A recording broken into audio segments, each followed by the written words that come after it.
Bueno, bienvenidos a todos. Vamos a continuar viendo este hermoso libro que es el Apocalipsis de Juan. Para eso vamos a compartir la pantalla para que podamos ver.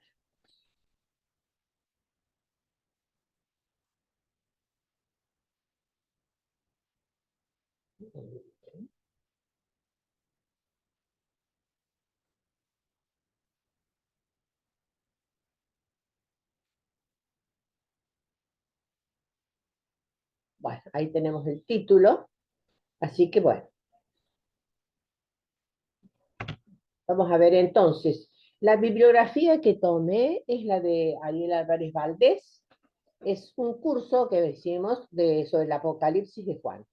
Después este otro teólogo, Hugo Estrada, que tiene un libro que es Lectura Fácil del Apocalipsis. Es simple, es bastante simple, para aquellos que nunca lo han leído, no lo han entendido, es lindo.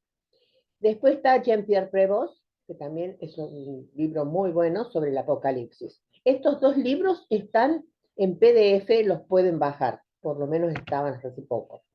Muy bien, el esquema de esta clase va a ser: vamos a tratar el capítulo 1 y el capítulo 2 y 3. En el capítulo 1 ya sabemos que allí está lo que nos cuenta Juan con respecto a la revelación que le hace Dios por intermedio de Jesús.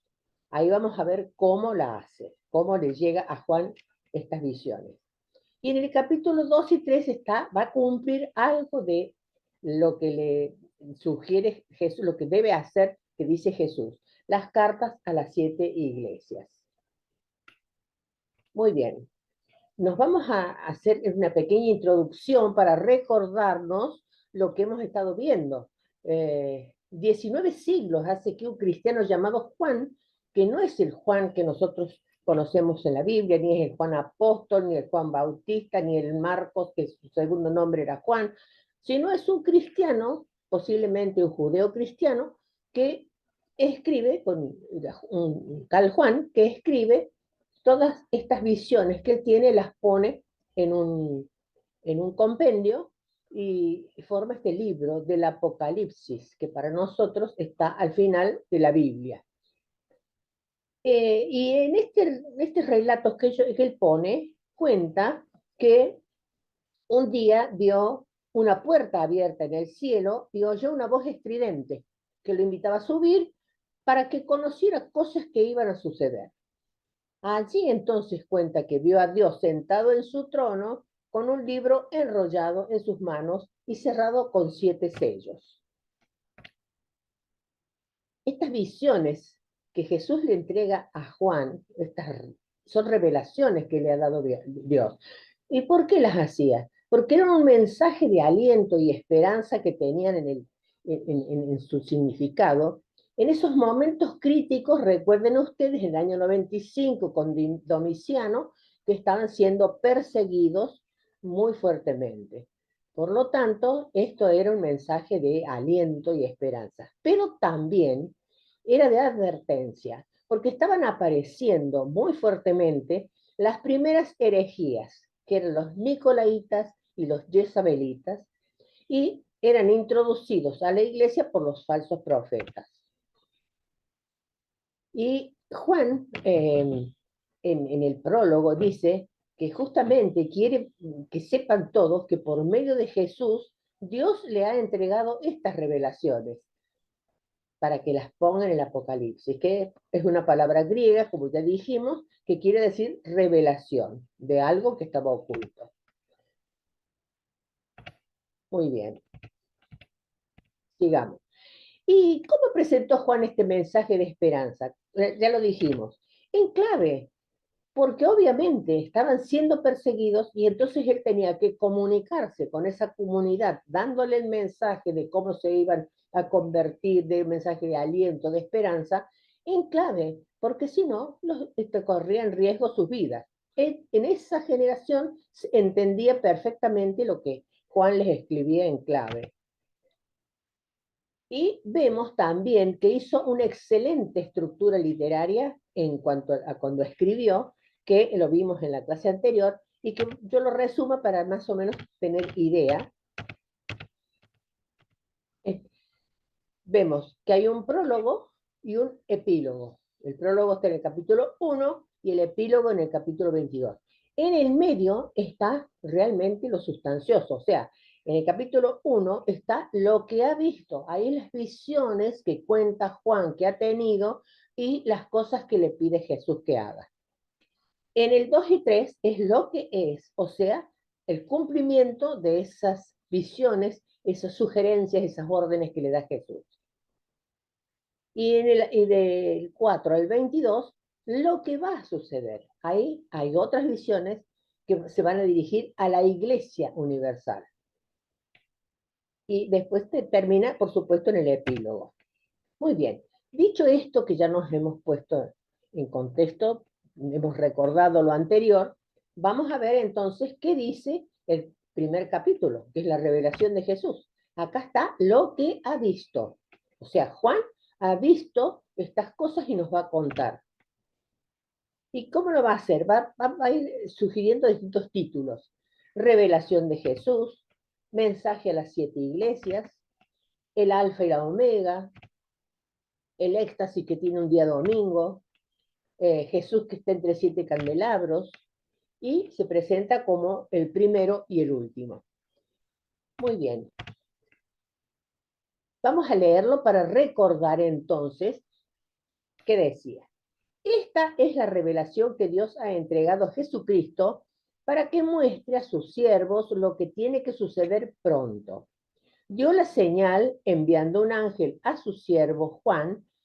Este, narrando lo que ha visto, se hace testigo de la palabra de Dios y del testimonio de Jesucristo. Dichoso el que lee y dichosos los que escuchan las palabras de esta profecía y tienen presente lo que en ella está escrito, porque el momento está cerca. Acá está clarito cómo él se presenta, ¿no es cierto?, siervo de Dios, se presenta como profeta y que recibe esta revelación de parte de Jesús. Lo bueno de esto es que después de esta introducción, que es aclaratoria, Juan inicia la redacción del mensaje realmente dicho, que después lo vamos a ver. Por supuesto, ahí tiene la certeza de que Dios ha entregado por medio de Jesús para que estén enterados de lo que va a suceder pronto. Y a la vez que les promete una bendición especial para todos aquellos que escuchan y guardan la palabra de Dios. Vamos entonces al versículo 4 al 6. Acá están los mensajes a las 7 iglesias, es lo que le va a ordenar que haga. Juan a las 7 iglesias de Asia. Gracia y paz a ustedes de parte del que es y era y va a venir, de parte de los 7 espíritus que están ante su trono y de parte de Jesucristo, el testigo fiel, el primogénito de entre los muertos, el príncipe de reyes de la tierra, aquel que nos amó, nos ha librado de nuestros pecados por su sangre, nos ha convertido en un reino y hecho sacerdotes de Dios su Padre. A él la gloria y el poder por los siglos de los siglos. Amén. Muy bien. Acá Juan está afirmando que escribe de parte de Jesús, de aquel que es, era y va a venir. O sea, era Dios, refiriéndose a la eternidad de Jesús como Dios, que no ha tenido principio ni tendrá fin. También hace alusión, ustedes ven, al Espíritu Santo, y habla de 7 espíritus. Ustedes saben que cuando la Biblia, los números siempre tienen otro significado. El número 7 significa plenitud. Quiere decir que esa es la plenitud del Espíritu Santo. ¿Y cómo se refiere a Jesucristo? Le dice que es testigo fiel, es decir, que no falla nunca. Le dice que es primogénito de los muertos, refiriéndose que va delante de los que mueren abriendo el camino de la resurrección. Le dice príncipe de los reyes de la tierra, porque su poder no es igualable al de ningún otro rey. Muy bien. Sigamos entonces. Vamos a bajar esto de nuevo.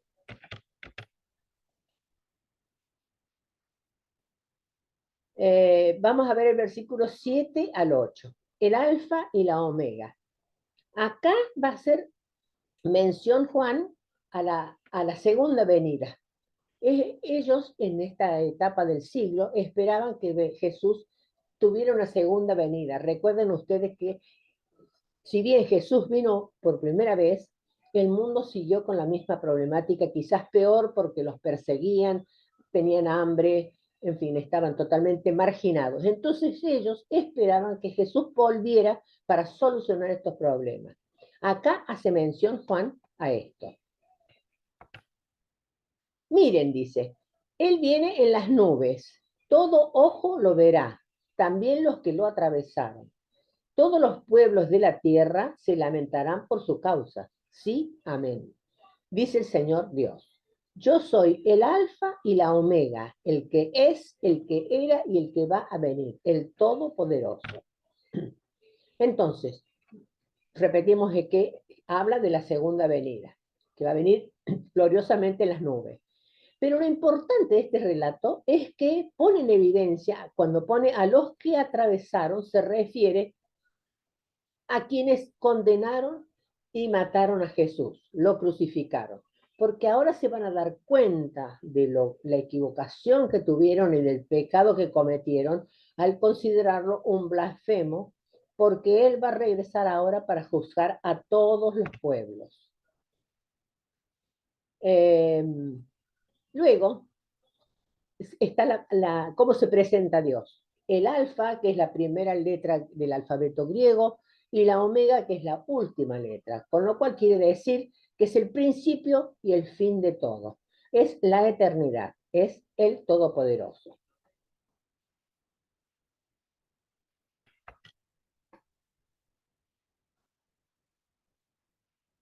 Vemos entonces el versículo 9 al 22.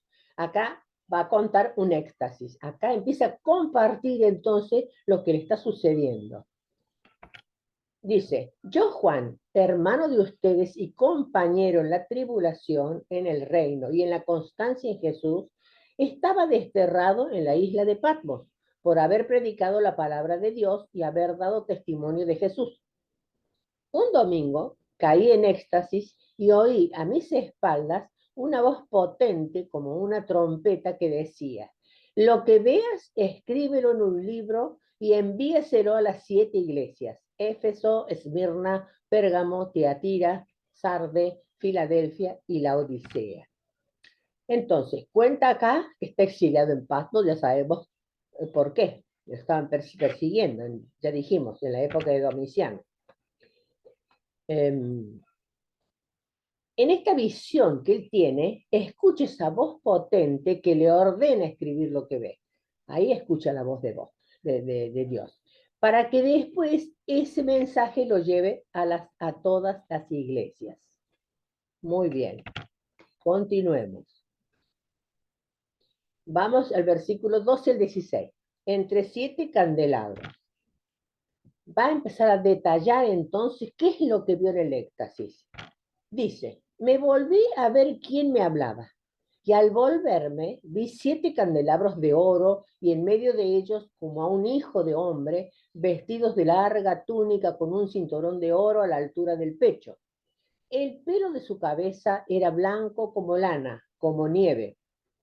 Sus ojos llameaban, sus pies parecían bronce incandescente en la fragua, y era su voz como el estruendo del océano. Con la mano derecha sostenía 7 estrellas. De su boca salía una espada aguda de doble filo y su semblante resplandecía como el sol en plena fuerza. Entonces, ¿cómo ve Juan en su visión a Jesús? Lo ve como hijo de hombre. Y Juan saca del libro de Daniel, recuerdan ustedes que hay 2 libros apocalípticos en la Biblia, uno en el Antiguo Testamento que es Daniel y otro en el Nuevo Testamento que es el Apocalipsis. Ya Daniel, en ese libro, habla de un futuro Mesías y lo nombra como hijo de hombre. De ahí saca Juan para nombrarlo hijo de hombre. En medio de 7 candelabros de oro, simboliza a las 7 iglesias de Asia.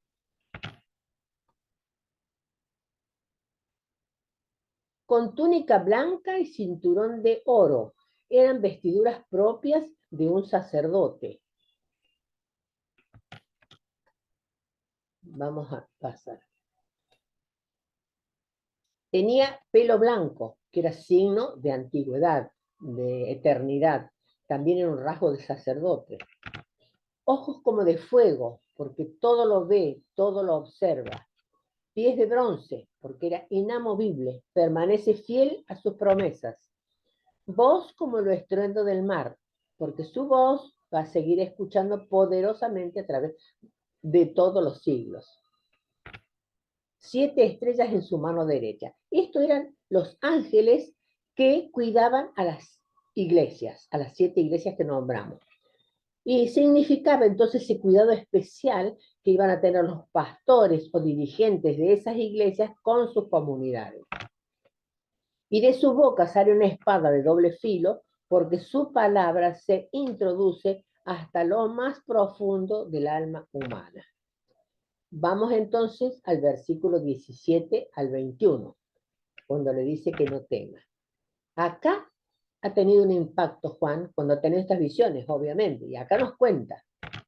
Al verlo, dice, caí a sus pies como muerto.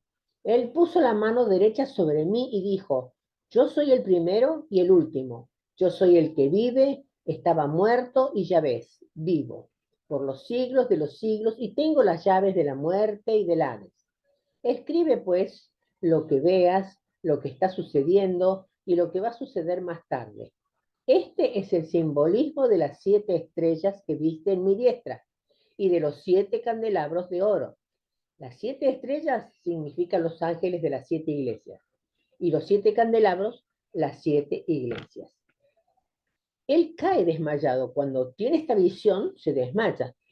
Y a la vez que experimenta, ¿no es cierto?, que la mano de Jesús le toca para calmarlo, para decirle que no tenga miedo y que no pierda las esperanzas. Ahí se presenta Jesús como el primero y el último, como el principio y el fin de todo, como el que murió y ya resucitó. Y, por supuesto, le ordena escribir, como ya dijimos, todo lo que ve. Y le anticipa que hay cosas que ya están sucediendo y otras que van a suceder en el futuro. Muy bien. Bueno, vimos entonces así lo que sucedió en este capítulo de la revelación, cómo lo fue revelando de la forma que fue escribiendo, hasta el impacto que él tuvo cuando recibió esa visión. Entonces, ahora vamos a ver las cartas que escribe Juan para las distintas iglesias como le ordenó Jesús. Tenemos el mapita donde vemos que está en lo que es hoy Turquía, que era la Galacia. Ahí estaban estas ciudades, estos pueblos, a donde estaban las iglesias.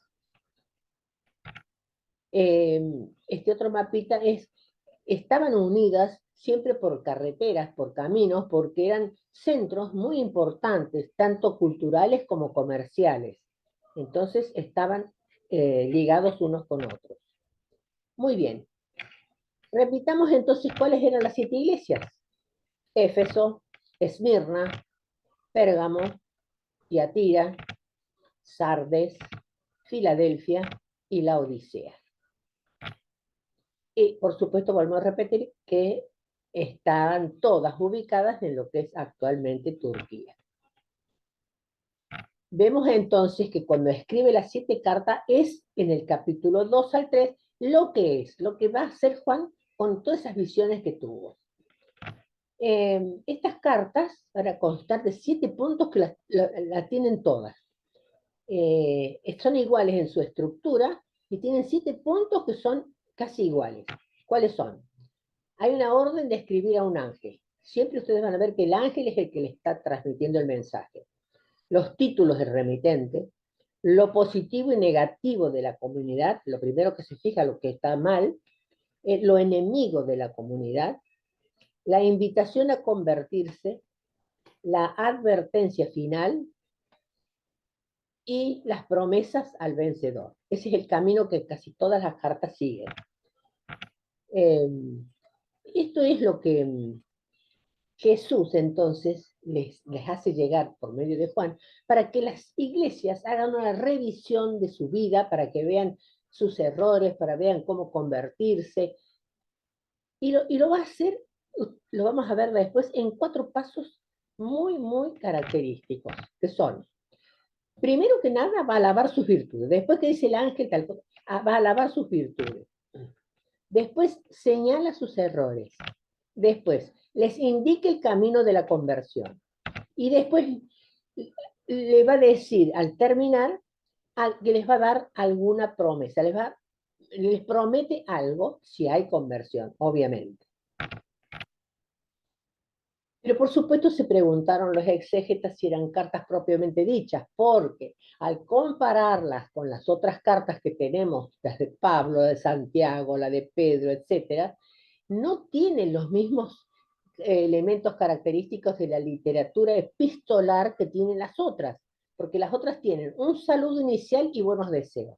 Después, el motivo de la carta y después un saludo final. Estas cartas no tienen esa literatura epistolar. Por lo tanto, empezaron a pensar que si podían haber sido oráculos proféticos.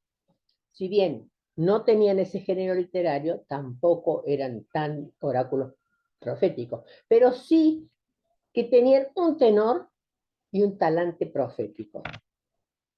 ¿Y cuál era el objetivo de estas cartas? Como vemos, que le ordena a Juan que escriba cada una de las 7 cartas del Asia Menor. Pero, hablando de 7, sabemos que es la plenitud, es para todas, o sea que eran cartas para la Iglesia universal. Esta carta vendría a ser como única carta pastoral que envía a todos los cristianos de las distintas iglesias. Eso sería el objetivo de estas cartas. ¿Y el motivo de estas cartas? Bueno, para advertirle de los peligros que estaban sucediendo, que estaban dentro de su comunidad, había enfrentamientos y persecuciones que podían hacerles cambiar su mente, su cabeza, pero también algo que estaba sucediendo que era un peligro nuevo, más especial, y que ya lo había detectado Jesús y Juan. ¿Cuál era este? No venía del exterior, sino se hallaba dentro del mismo seno de la iglesia. Aquí empiezan a aparecer las herejías, los nicolaitas o los seguidores de la profetisa Jezabel, que por supuesto estaban llegando a ellos por los falsos profetas.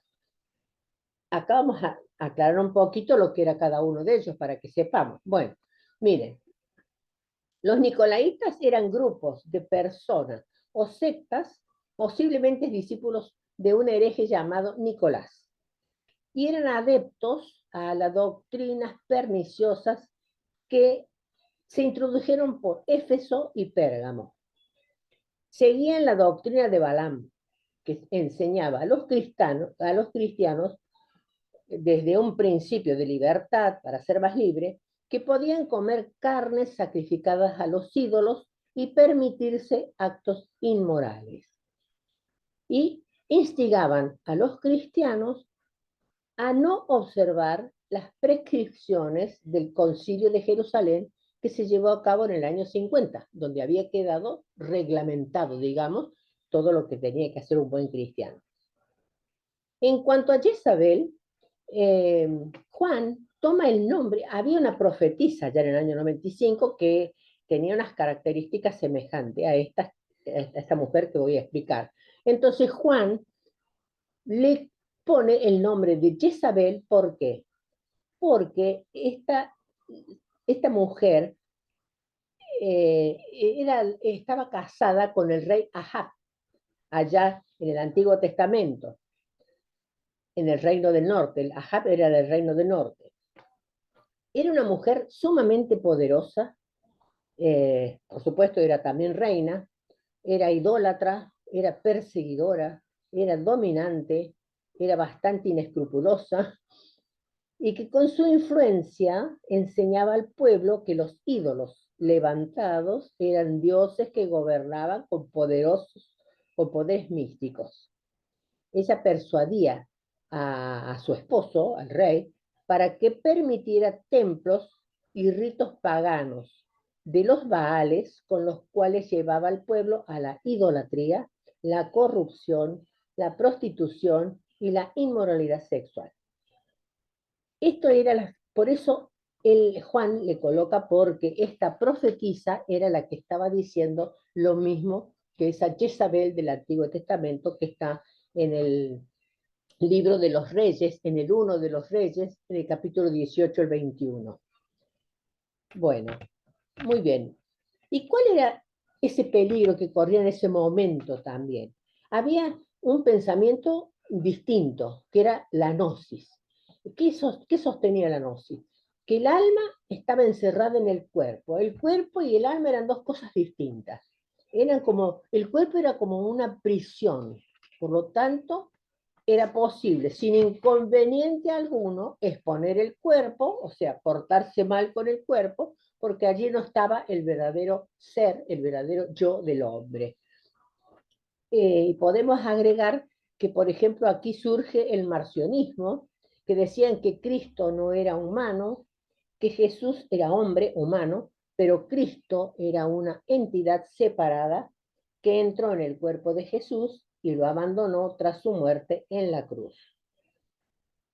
Esto es lo que estaba funcionando, estas herejías estaban funcionando en esos momentos. También estaba el docetismo, que dice que los sufrimientos y la humanidad de Jesús fueron aparentes y no reales. Para ellos, Cristo solo parecía humano. Su cuerpo no sería real, sino una apariencia de cuerpo. Por lo tanto, los sufrimientos y humanidad de Jesús fueron aparentes y su forma humana fue una mera ilusión. Esto es lo que estaban sugiriendo a la mente de estos cristianos del primer siglo a través de los falsos profetas. Muy bien. Acá repetimos, para los nicolaitas la carne o cuerpo de Cristo y su crucifixión fueron solo apariencia. Entonces ellos también se cuestionaban, dicen, ¿por qué entonces nosotros tenemos que sufrir en nuestro cuerpo si tenían estos conceptos? Obviamente que era bastante distinto a lo que decía Jesús, ¿no? Muy bien. Entonces acá vamos a entrar con todo esto que estaba sucediendo a la carta a la iglesia, a las distintas cartas. Vamos a entrar a Éfeso. Muy bien. ¿Qué dice Éfeso? Está en el capítulo 2, versículo 1 al 7.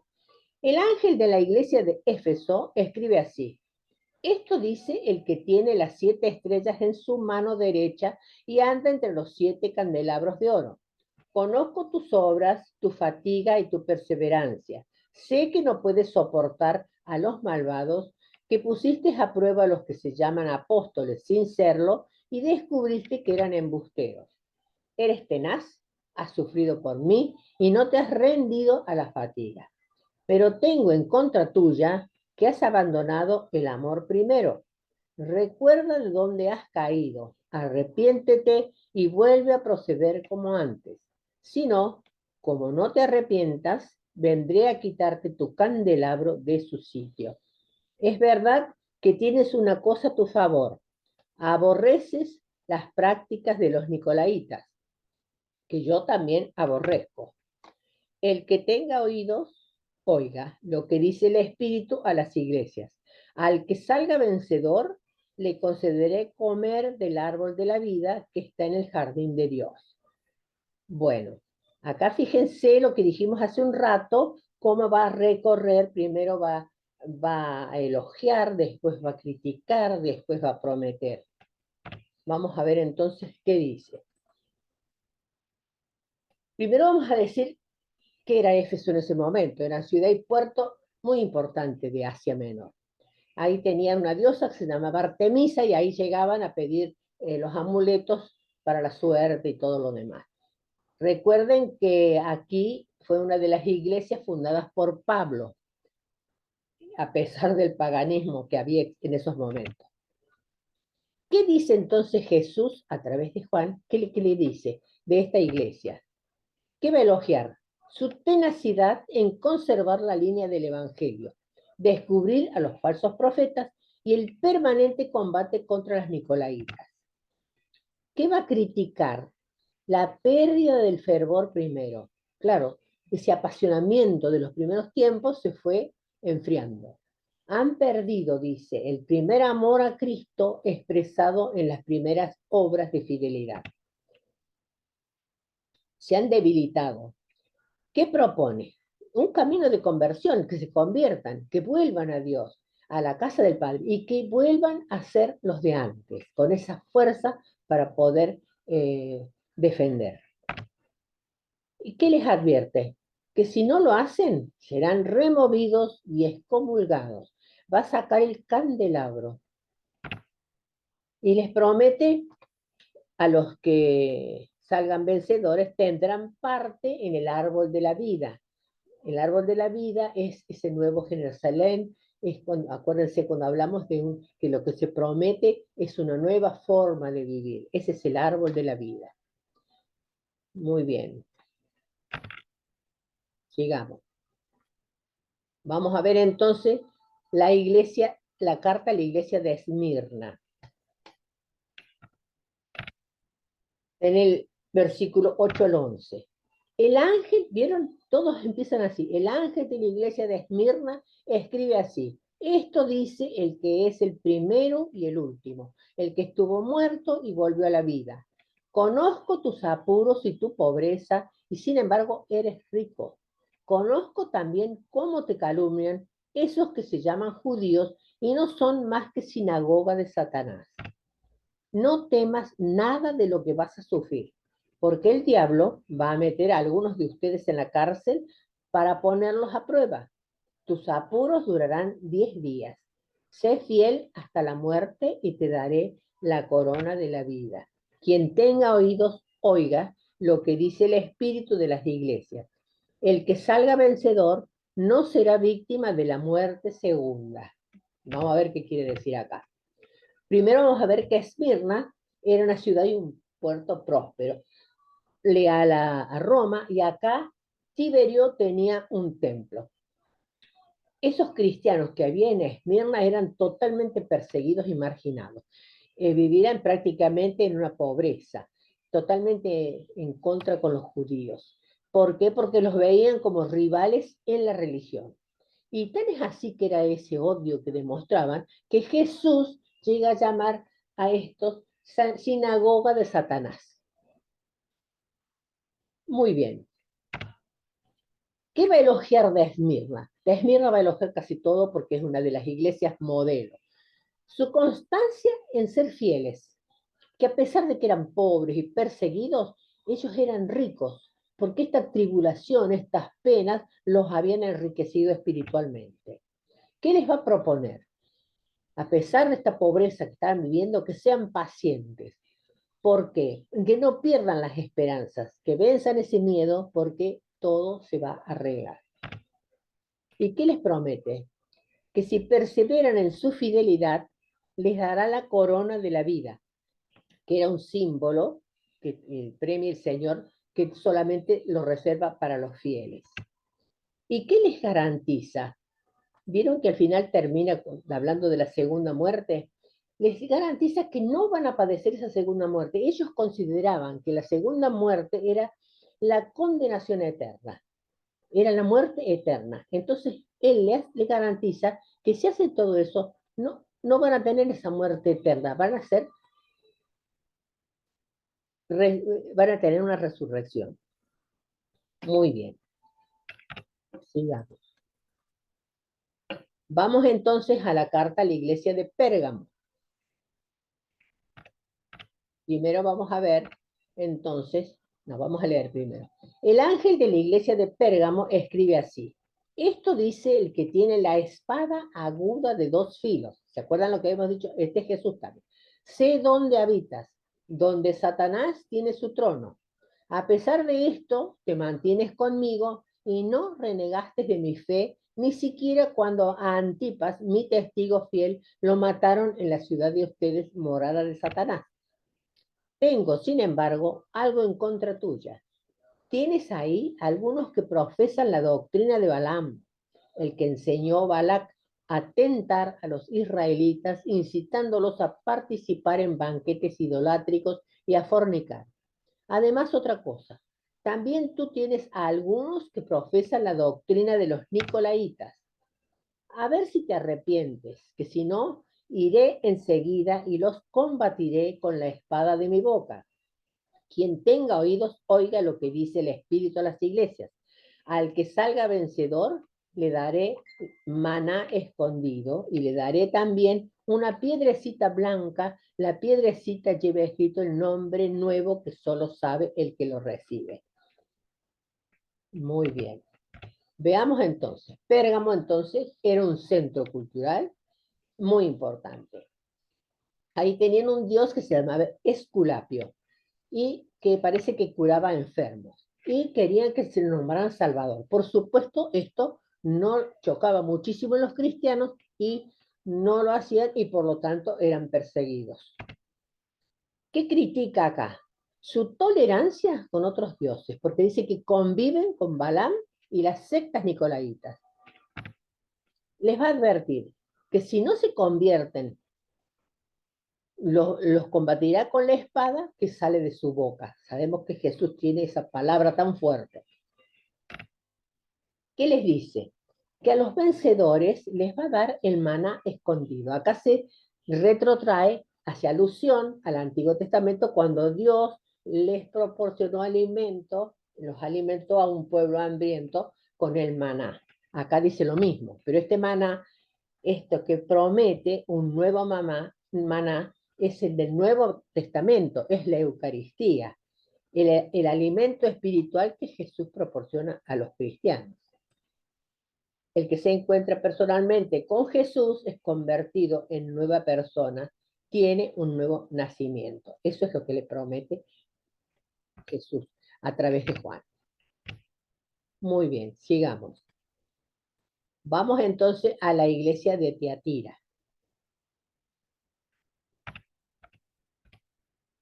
Está en el versículo 18 al 29. El ángel de la iglesia de Tiatira escribe así: esto dice el Hijo de Dios, el de ojos llameantes y pies de bronce. Conozco tus obras, tu amor, fe, dedicación y paciencia. Tu actividad es mayor que al principio, pero tengo en contra tuya que toleras a Jezabel, acá aparece Jezabel, esa mujer que dice poseer el don de la profecía y extravía a mis siervos con sus enseñanzas, incitándolos a la fornicación y a participar en banquetes idolátricos. Le di tiempo de arrepentirse, pero no quiere arrepentirse de su fornicación. Mira, la voy a postrar en cama y a sus amantes los voy a poner en grave aprieto si no se arrepiente de su conducta. A los hijos que tuvo les daré muertes, así sabrán todas las iglesias que yo soy el que escruta corazones y mentes y que les voy a pagar a cada uno conforme a sus obras. Ahora me dirijo a ustedes, los demás de Tiatira que no profesan esa doctrina, ni han experimentado lo que ellos llaman las profundidades de Satanás. No les impongo ninguna carga hasta que mantengan los que tienen hasta que yo llegue. Al que salga vencedor, cumpliendo hasta el final mis obras, le daré la autoridad sobre las naciones, la misma que yo tengo de mi Padre. Las regirá con cetro de hierro y las hará pedazo como a jarros de loza. Le daré también el lucero de la mañana.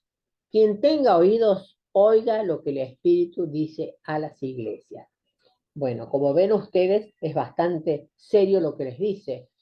Aparte, cómo dice que la va a castigar a Jezabel, si la sigue.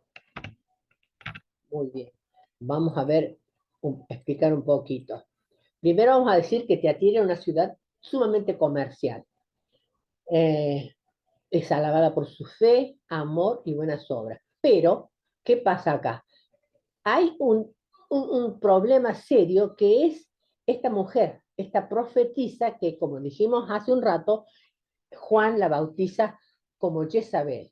Ahí pusimos, llamada así simbólicamente. Que dice ser profetisa y que obviamente está desorientando a muchos, incitándolos al paganismo y a las inmoralidades.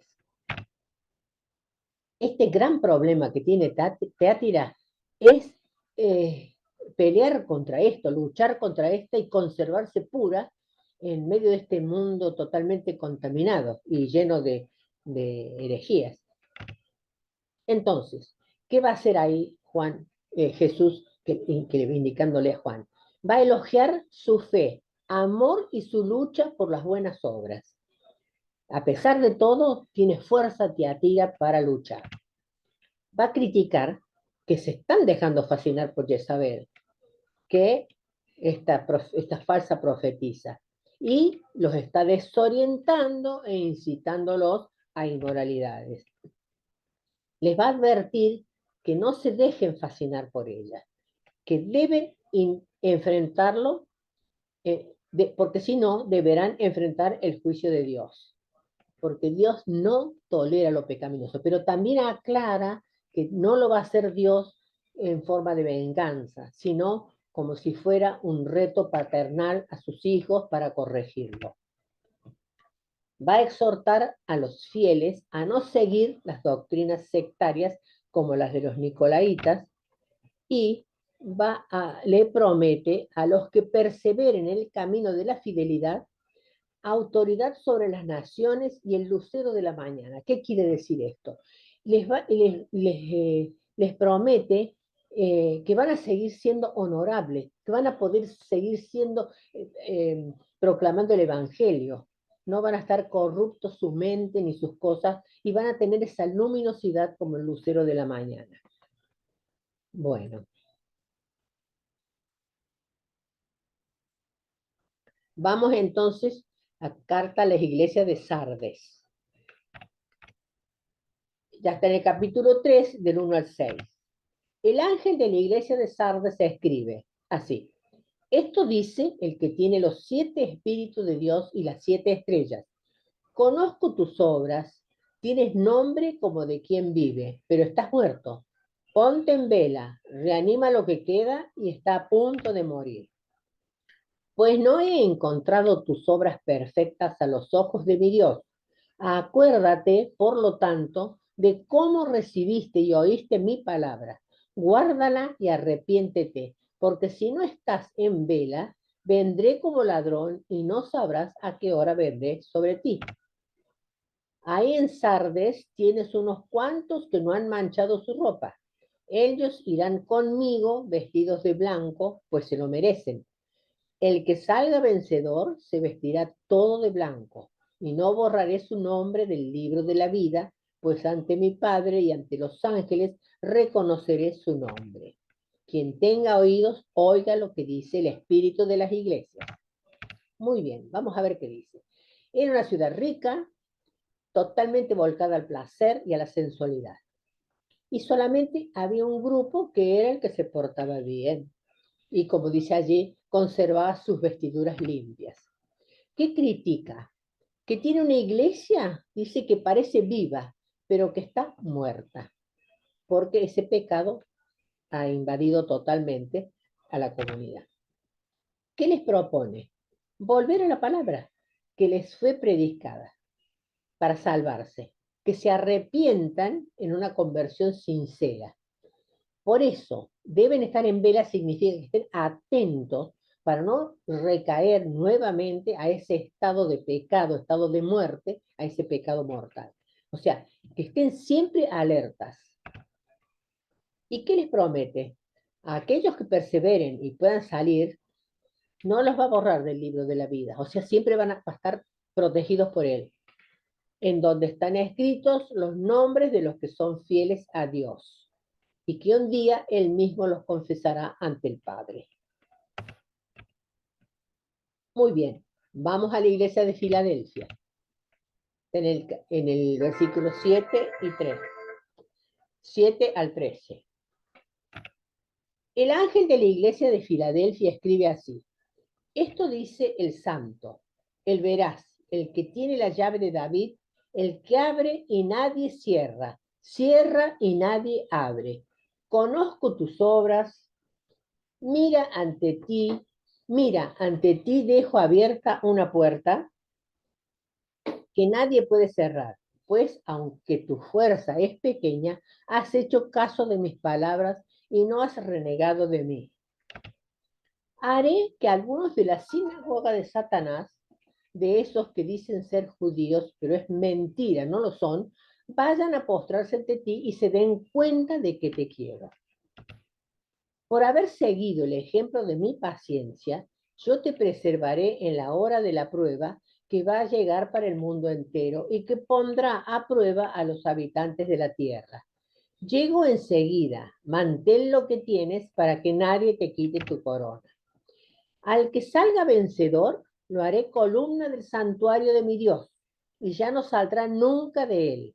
Grabaré en él el nombre de mi Dios, el nombre de la ciudad de mi Dios, la nueva Jerusalén, que baja del cielo de junto a mi Dios, y mi nombre nuevo. Bueno, miren todas las cosas que dice este, estos versículos, ¿no? Vamos a ver.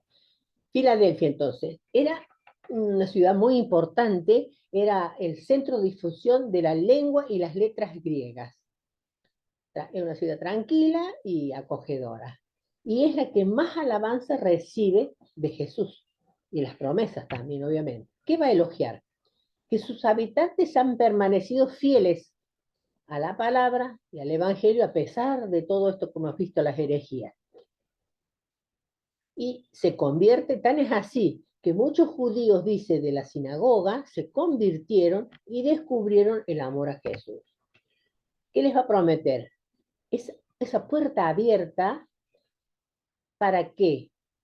Porque si antes Filadelfia era la puerta abierta para difundir la cultura griega, ahora esa puerta va a estar abierta también para llevar y difundir el evangelio. ¿Y qué dice también? Que van a ser columnas del santuario, como base del santuario, llevando grabado el nombre de Dios. Y de la nueva Jerusalén, aquella que va a bajar del cielo porque va a convertirse en una nueva criatura. Porque el cristiano que lleva grabado el nombre de Dios es propiedad de Dios, es templo de Dios. Carta a la iglesia de la Odisea. Vamos a ver qué dice. También el versículo 14 al 22. El ángel de la iglesia de la Odisea escribe así: habla el amén, el testigo fiel y veraz, el principio de la creación de Dios. Conozco tus obras y no eres frío ni caliente. Ojalá fueras frío o caliente, pero como eres tibio y no frío ni caliente, voy a vomitarte de mi boca. Tú dices: soy rico, me he enriquecido y de nada tengo necesidad. Aunque no lo sepas, eres desdichado, pobre, ciego y desnudo. Te aconsejo que de mí compres oro refinado en fuego y así serás rico, y un vestido blanco para ponértelo y que no se vea tu vergonzosa desnudez, y colirio para untártelo en los ojos y ver. A los que yo amo, los reprendo y corrijo. Sé ferviente y arrepiéntete. Estoy a la puerta llamando. Si alguien oye y me abre, entraré y cenaremos juntos. Al que salga vencedor, lo sentaré en mi trono junto a mí, lo mismo que yo, cuando vencí, me senté en el trono de mi Padre junto a él. El que tenga oídos, oiga lo que dice el Espíritu de las iglesias. Bueno, esta iglesia fue la más criticada por Jesús. Era un gran centro comercial, ciudad muy rica, y tenía grandes fábricas de tejidos y se especializaba porque había, por una medicina que habían descubierto que eran los colirios, una medicina para los ojos. Acá pusimos que Jesús no encuentra nada para elogiarlos, en cambio sí para acusarlos. Los acusa por la lamentable situación espiritual que viven. Les critica la autosuficiencia y ceguera espiritual, porque no eran absolutamente humildes, eran ricos, decían, se vanagloriaban por ser ricos y se vanagloriaban de no necesitar nada. Pero Jesús dice que considera que son espiritualmente pobres y les hace ver que el único oro que vale es el oro espiritual que solo Él puede dar. Y que a pesar de tener remedios para los ojos, están ciegos. Y tener inmensas fábricas de tejidos, deben buscarse vestidos blancos para cubrir su desnudez vergonzosa. O sea, está muy enojado con esta iglesia. Va a definir a la iglesia de la Odisea ni fría ni caliente, es tibia, dice, porque había caído en un letargo espiritual, está estancada en los ritos. Les dice que le causan náuseas, que los va a vomitar de su boca. Terrible. Proponen el camino de la conversión, que escuchen a Jesús resucitado cuando toque insistentemente su puerta. Por lo tanto, dice que Él es el Todopoderoso, pero si no abre cada uno de ellos personalmente la puerta, no va a poder entrar. Por lo tanto, los invita a que cada uno de ellos abra la puerta para que permitan que Jesús entre. Es una iglesia muy criticada, no tiene nada, ninguna cosa de elogios absolutamente, como ven. Muy bien. Bueno, ahí tenemos un cuadrito, no lo vamos a explicar ahora, es un resumen.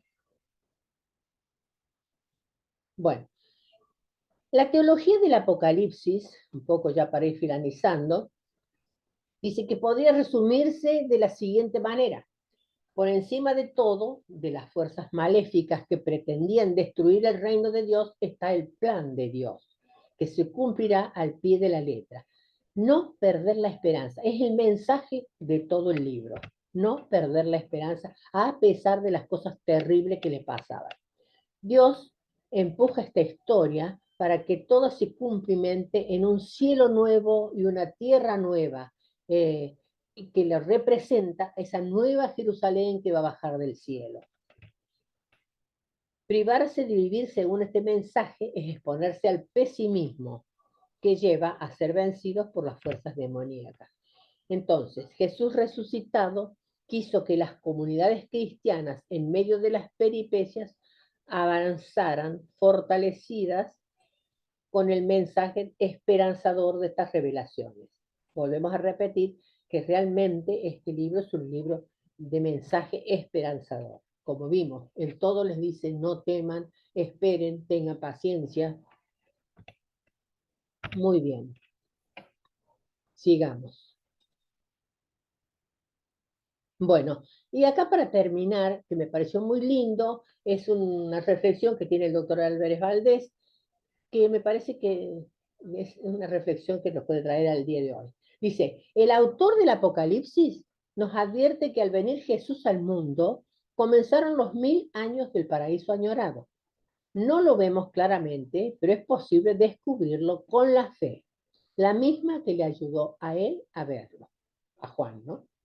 En este paraíso, las fuerzas de Satanás están disminuidas frente al poder de Jesucristo. Los cristianos experimentan una nueva vida como resucitados y su conducta sirve de paradigma para juzgar a los otros. Pero si bien Jesucristo comenzó el paraíso, todos los cristianos debemos trabajar para que aparezca, se note, se lo vea. Dios no va a hacer aparecer como por arte de magia toda la felicidad y los encantos que caracterizan al paraíso. Nosotros debemos ir transformando este mundo presente que sufre, llora, padece desgracias en el paraíso que Jesús ha inaugurado, pero que no aparece aún por culpa de nosotros, los mismos cristianos. Para muchas sectas, este mundo está condenado a la perdición, no tiene remedio. Solo queda salvarse cada uno por su lado, huir de él. En cambio, para los católicos, el mundo aún está por transformarse. Cristo inauguró una nueva época y nosotros debemos establecerla totalmente. Estamos en los días del Mesías, los días del Señor, los días del paraíso. De nosotros depende que se note o no. Y bueno, con esto hemos terminado. Espero que les haya sido agradable, entendible. Es un libro muy lindo cuando uno lo entiende. Bueno, muchas gracias.